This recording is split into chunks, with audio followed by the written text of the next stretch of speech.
प्रिय भैया बहनों, मैं रमेश यादव कक्षा 10 हिंदी मीडियम के लिए भौतिक विज्ञान पढ़ा रहा हूँ, जिसमें चैप्टर 1 आपका चल ही रहा है। इस चैप्टर 1 में आज का टॉपिक है रिफ्रैक्शन, जिसे प्रकाश का अपवर्तन भी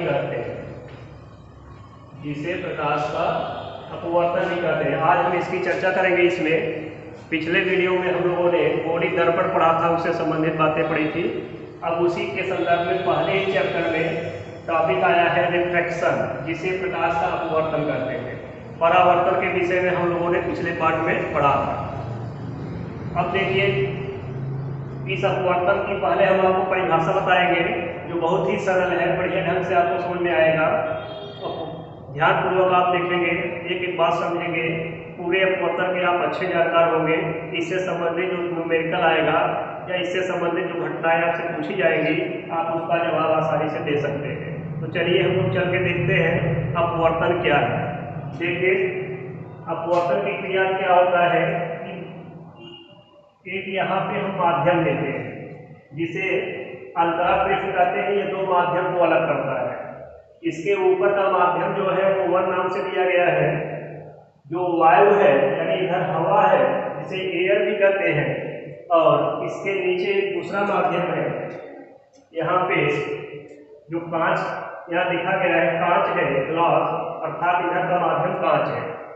एक अंतरापृष्ठ का मतलब होता है ऐसा कांच का पृष्ठ या ऐसा समतल पृष्ठ जो दो माध्यमों को अलग करता है, उसी को अंतरापृष्ठ कहते हैं, यानी अंतर करता है। इधर का माध्यम अलग है, इधर का माध्यम अलग है। इधर वाले माध्यम को हम कुछ भी नाम दे सकते हैं, चाहे इधर एयर बोले और चाहे इधर जल बोले, चाहे इधर कांच बोले। यानी हम डिक्लेयर करेंगे, आगे चल करके आपको बताएंगे कि सघन माध्यम और विरल माध्यम क्या है, तब आपको डिक्लेयर समझ में आएगा। तो देखिए, यहाँ देखते क्या है कि एक प्रकाश की किरण है जो किसी वस्तु से चलकर किसी अंतरापृष्ठ पर गिरती है। तो अंतरापृष्ठ एक ऐसा है, पारदर्शी है। दर्पण जब आप पढ़ रहे थे तो ये पॉलिश किया गया था, लेकिन प्रकाश को दूसरे माध्यम में जाने का मौका दिया जा रहा है। तो जब प्रकाश एक माध्यम से, देखिए अंतरापृष्ठ पे गया यहाँ पे, तो जिस बिंदु पर ये गिरा उसे आपतन बिंदु कहते हैं। इसको हम बोलते हैं आपतन बिंदु। अंतरापृष्ठ के जिस बिंदु पर प्रकाश आके टकराता है सर्वप्रथम, उसे आपतन बिंदु कहते हैं। तो अंतरापृष्ठ पे यह टकरा करके जैसे ही ये दूसरे माध्यम में प्रवेश किया, क्योंकि पारदर्शी माध्यम है, दूसरे माध्यम से जाने का मौका मिलेगा। तो जैसे ही ये दूसरे माध्यम में प्रवेश करते हैं, देखिए अपने वास्तविक रास्ते से, देखिए इसका वास्तविक रास्ता ये है, डट डट डट करके आ गया है। ये अपने वास्तविक रास्ते से न जा करके बल्कि अपने वास्तविक रास्ते से विचलित हो जाता है, अपने वास्तविक रास्ते से थोड़ा सा हट जाता है। या तो वह अभिलंब की ओर झुक जाता है या अभिलंब से दूर भागता है। यानी आपतित किरण के सापेक्ष जो यहाँ पे दूसरे माध्यम में अपवर्तित किरण है, वो आपतित किरण के सापेक्ष कुछ आप अपने मार्ग से देखो विचलित दिखता हुआ नजर आ रहा है, जैसा कि चित्र में दिखाई दे रहा है। तो इसी के संदर्भ में हम अपवर्तन की परिभाषा निकालते हैं। देखिए कैसे कि जब प्रकाश एक माध्यम से दूसरे माध्यम में प्रवेश करता है तो अपने वास्तविक रास्ते से विचलित हो जाता है। यानी जब प्रकाश एक माध्यम से दूसरे माध्यम में प्रवेश करता है तो अपने वास्तविक रास्ते से विचलित हो जाता है। तो प्रकाश की ऐसी घटना को हम लोग कहते हैं प्रकाश का अपवर्तन। देखिए परिभाषा यहाँ लिखा भी गया है कि जब प्रकाश एक माध्यम से दूसरे माध्यम में प्रवेश करता है तो वह अपने वास्तविक मार्ग से विचलित हो जाता है। इस घटना को प्रकाश का अपवर्तन कहते हैं।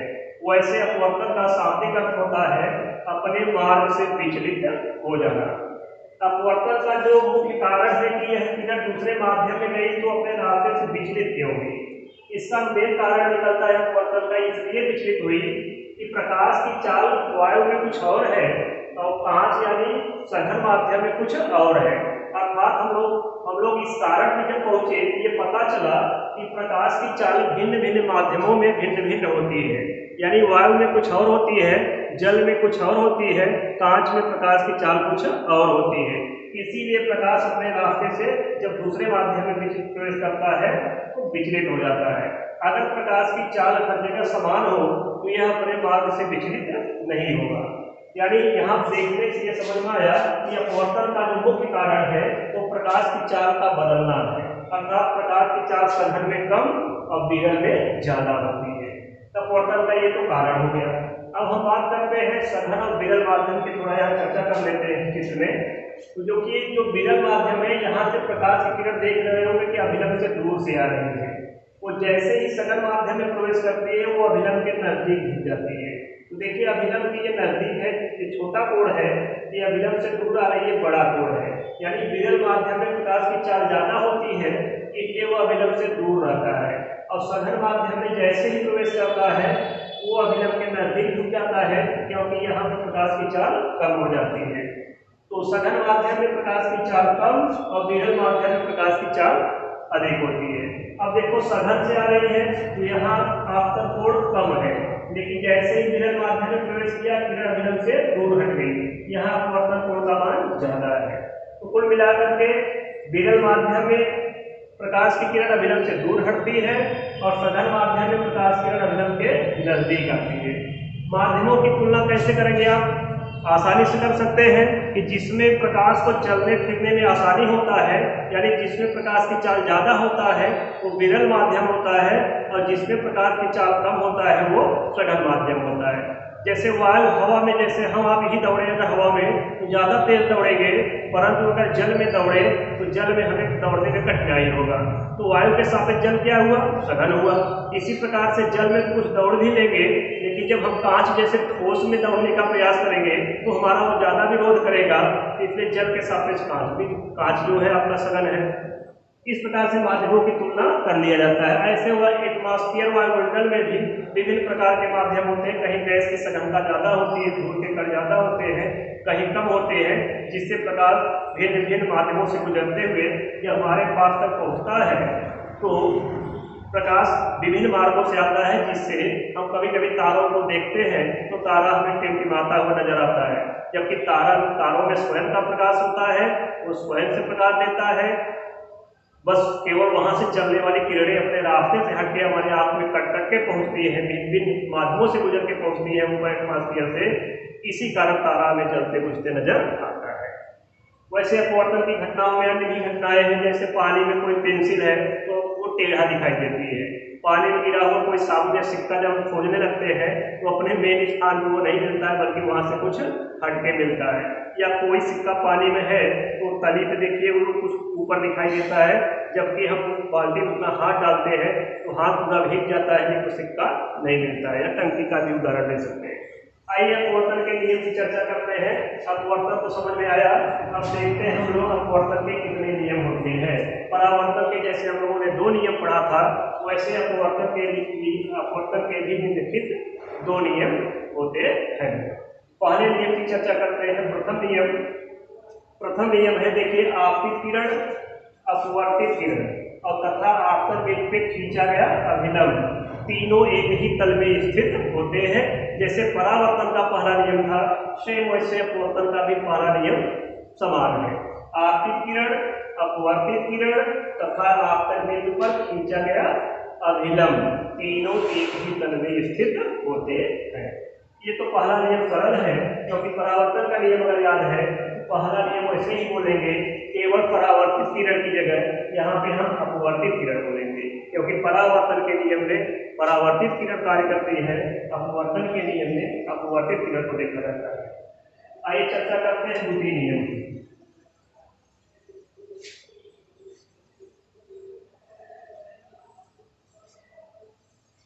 तो द्वितीय नियम देखते हैं अपवर्तन का।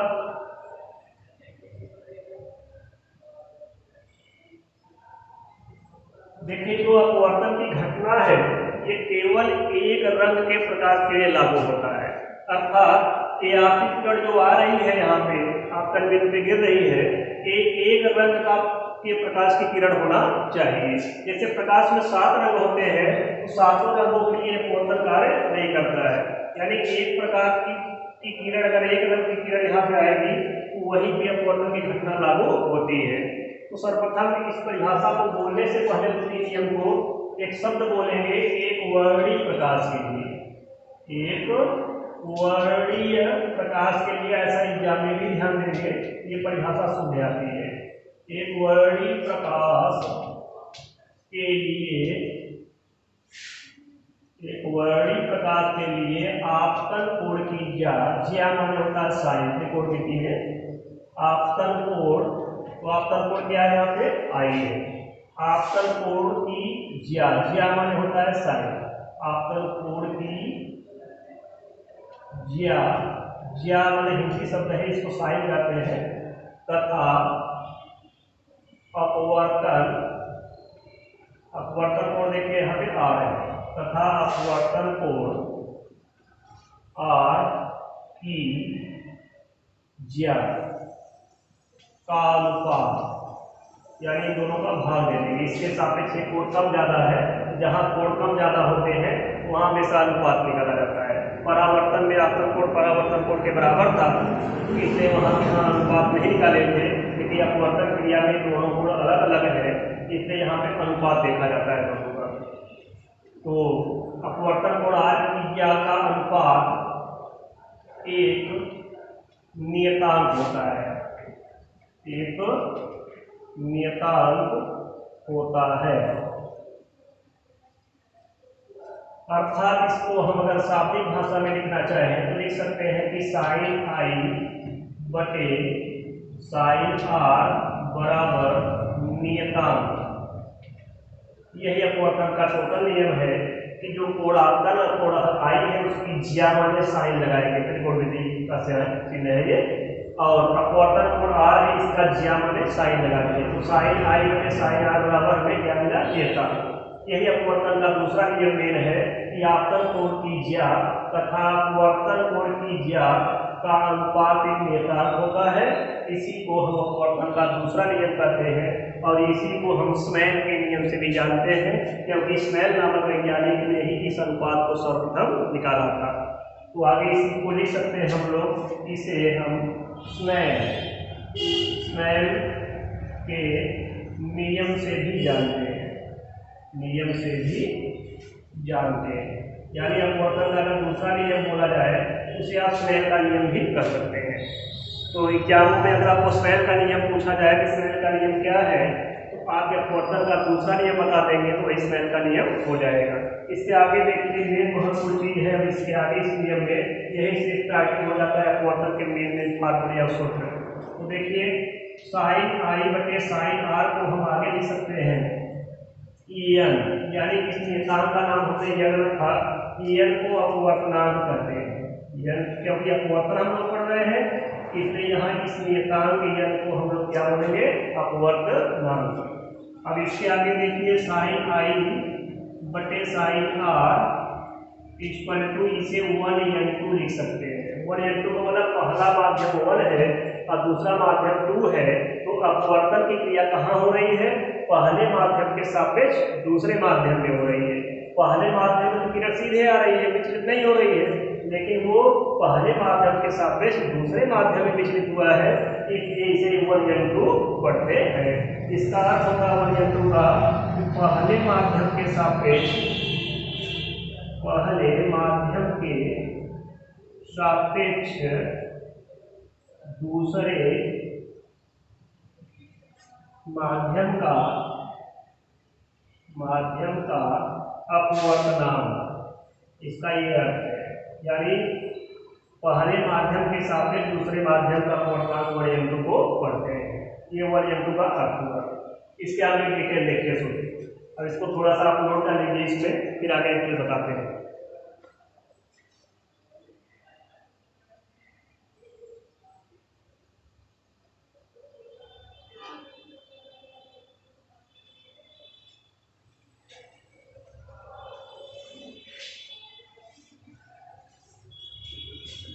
देखिए इसके आगे पहला माध्यम एयर है, तो आप इसे संकेत लिख सकते हैं कि साइन आई बटे sine R equal to ANG, यानी यहाँ पे हो जाएगा वायु के सापेक्ष कांच का अपवर्तनांक। इस तरीके से इसका अर्थ निकालते हैं। आप 1n2 को n2 बटे n1 भी कर सकते हैं, ऐसा भी लिखा जाता है कि पहले माध्यम के सापेक्ष दूसरे माध्यम का अपवर्तनांक, या 1n2 पढ़िए अथवा ANG, यानी जिस माध्यम का नाम लिया रहेगा वही यहाँ पर रखना है। अब आगे बढ़ते हैं। जैसे हमारे पास इस घटना में देखते हैं आगे ये घटना इसमें आती है प्रकाश की उत्क्रमणीयता, प्रकाश की उत्क्रमणीयता। तो देखिए जरा सा घटना को, तब इसके आगे सूत्र निकालते हैं। तो हेडिंग हो जाएगा आपका प्रकाश की उत्क्रमणीयता, ये आपकी हेडिंग है। बहुत छोटी सी हेडिंग है, आसानी अब पूछता बहुत है परीक्षाओं में ये। तो देखिए प्रकाश की उत्क्रमणीयता के संबंध में कि प्रकाश एक यहाँ पे चलकर दूसरे माध्यम में प्रवेश किया, ये अपने रास्ते से विचलित हो गया। यही तो अपोहर की घटना हम लोग पढ़े अभी। तो ये होता है आई और होता है आर। तो पहले माध्यम से किरण एक दूसरे माध्यम में प्रवेश किया, यानी एयर से प्रवेश किया कहाँ पे, ग्लास की। ये दूसरा, पहला माध्यम है, ये दूसरा माध्यम, ये वायु है और ये कांच है। तो अब इसमें देखिए उत्क्रमणीयता की परिभाषा ये है कि जब प्रकाश एक माध्यम से दूसरे माध्यम में प्रवेश करे और इसके विपरीत उत्क्रम, यानी इसके व्युत्क्रम में अगर वह दूसरे माध्यम से पहले माध्यम में उसी पथ का अनुसरण करते हुए प्रवेश करे, तो यही घटना कहलाता है उत्क्रमणीयता। फिर समझिए कि जब प्रकाश एक माध्यम से दूसरे माध्यम में प्रवेश करे, तो देखो एरो के द्वारा प्रकाश एक माध्यम से दूसरे माध्यम में जा रहा है, इसके उत्क्रम में यानी इसके उल्टा अगर प्रकाश दूसरे माध्यम से, देखो तीर लगा रहे हैं, पहले माध्यम में उसी पथ का अनुसरण करते हुए चले, इस घटना को प्रकाश की उत्क्रमणीयता कहते हैं। अब साइन का रूल देखिए। अब इसमें देखेंगे तो साइन आई करके हमें साइन आर बराबर मिलेगा 1n2 इक्वेशन नंबर 1, क्योंकि आई यहाँ आपतन कोण है और आर यहाँ पे अपवर्तन कोण है। जब प्रकाश किरण एक माध्यम से दूसरे माध्यम में प्रवेश किया, यानी प्रकाश travel one medium to second medium, अर्थात प्रकाश वन से दूसरे माध्यम में प्रवेश करे, तो इसके लिए फॉर्मूला है। अब यही जगह का प्रकाश दूसरे माध्यम से पहले माध्यम में प्रवेश करे, तो ये सूत्र बदल के हो जाएगा साइन आर बटे साइन आई। अब साइन आर क्यों यहाँ पे, क्योंकि अब ये आपतन कोण हो जाएगा जब दूसरे माध्यम से किरण पहले में प्रवेश करेगी। इक्वल टू हो जाएगा 2n1 इक्वेशन नंबर 2। अब समीकरण 1 और 2 का गुणा कर लीजिए, समीकरण 1 मल्टीप्लाई समीकरण 2 से, ये हो जाएगा साइन आई बटे साइन आर और गुणे साइन आर बटे साइन आई, इक्वल टू मिलेगा 1n2 और गुणे मिल जाएगा फिर 2n1, अर्थात बाएं पक्ष का बाएं पक्ष में गुणा किया और दाएं पक्ष का दाएं पक्ष में। तो देखो साइन आर से कट गया, साइन आई से कैंसिल हो गया। तो हमें मिला क्या, हमें मिला 1n2 गुणे 2n1 बराबर 1। ये फार्मूले के रूप में मिला। अब इसी को हम लोग लिख सकते हैं, इसी को जरा ऊपर देखिए, यहाँ लिख सकते हैं 1n2 बराबर 1/2n1।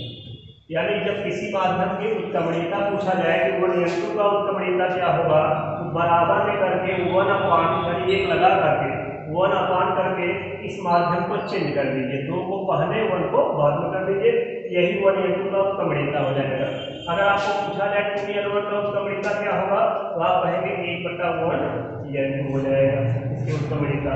इसी प्रकार से आपको पूछा जाए कि n का उत्क्रमणीयता क्या होगा, तो आप कह सकते हैं 1/GN हो जाएगा। एक हुआ प्रकाश की उत्क्रमणीयता। यानी आप समझ गए होंगे कि इसकी उत्क्रमणीयता निकालना हो तो 1/1 करके माध्यमों का नाम रख दीजिए, जो दूसरा माध्यम उसे पहला कर दीजिए, जो पहला माध्यम है उसे दूसरा माध्यम कर दीजिए।